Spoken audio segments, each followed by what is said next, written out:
Hi friends, how are you? Welcome to rhythm musical songs channel friends. మరి మనం already మనకి rhythm musical channel ఉంది కదా friends. Already దాంట్లో తబలా, డోలక్కు, కాంగోసు, ప్యాడ్స్ మరి ఇవన్నీ కూడా క్లాసులు అయి పెట్టి ఉన్నాం. మనం ఆల్రెడీ మనకి సబ్స్క్రైబర్లు ఒక 20,000 దాకా ఉన్నారు.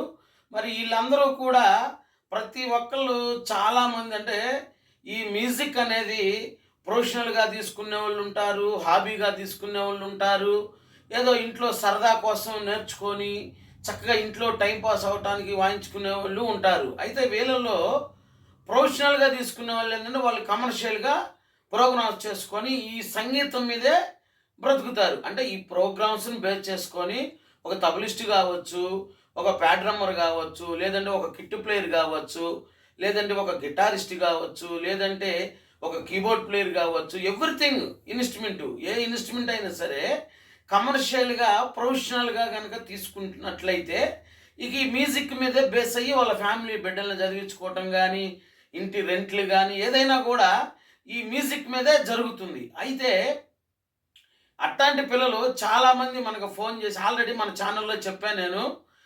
ఫోన్ చేసి, గురువుగారు మరి మీరు చాలా బాగా చెప్తున్నారు క్లాసులు, తబలా కానీ, డోలక్ కానీ, ప్యాడ్స్ కానీ, కాంగోస్ కానీ ఎంతో వివరణగా చక్కగా చెప్తున్నారు, మాకు చక్కగా క్లియర్గా అర్థమవుతుంది. అయితే ప్రాబ్లం ఏంటంటే మేము వాయించటానికి ఇప్పుడు దాద్రా తాళం ఉందనుకోండి, ఆ దాద్రా తాళంలో సినీ సాంగ్స్ ఎక్కడ ఏ బిట్టు వాయించాడు అనేది మాకు అర్థం కావట్లేదు గురువుగారు, కాస్త మా కోసం దయించి మా కోసం కూడా చక్కగా మీరు సినీ సాంగ్స్ కానీ, మరి అన్నమాచార కీర్తనలు కానీ, క్రిస్టియన్ డివోషనల్ కానీ, శాస్త్రీయ గీతాలు కానీ, లలిత గీతాలు కానీ, ఫోక్ సాంగ్స్ కానీ, ఎవ్రీథింగ్ సాంగ్స్ ఈ పాటల గురించి కూడా మీరు చెప్పండి గురువుగారు అని చెప్పి మనకి రోజు ఎన్నో వందలు ఫోన్లు చేస్తూ ఉంటారు ఫ్రెండ్స్ మరి పిల్లలకు. అయితే నేనేమన్నానంటే, సరే నాన్న మీకు గనక ఆ విధంగా గనక చెప్పగలిగితే మీకు గనక ఉపయోగపడిద్ది అనుకుంటే నేను ఖచ్చితంగా మీకు ఇంకో ఛానల్ పెట్టేసేసి అచ్చంగా ఓన్లీ పాటలకి అంటే రిథమ్ మ్యూజికల్ సాంగ్స్ మన ఛానల్ పేరే పెడతానని చెప్పి చెప్పడం జరిగింది ఫ్రెండ్స్. ఇప్పుడు మీకు స్టార్టింగ్ వీడియో ఇది. ఫస్ట్ టైము ఒక పాట మీకు పరిచయం చేయబోతున్నాను ఫ్రెండ్స్.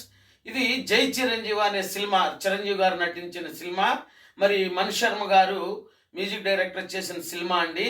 వినాయకుడు మీద వాళ్ళ అభిమానులు ఎంతోమంది వెంకటేష్ ఉంది మాకు చిరంజీవి గారిది లేదని చెప్పి ఆల్రెడీ సిచ్యువేషన్ చెప్పి రాయించిన పాట ఇది.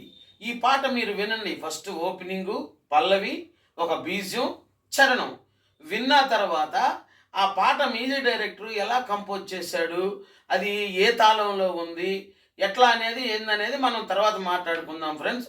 మీరు ఇప్పుడు ఆ పాట అయితే వినండి.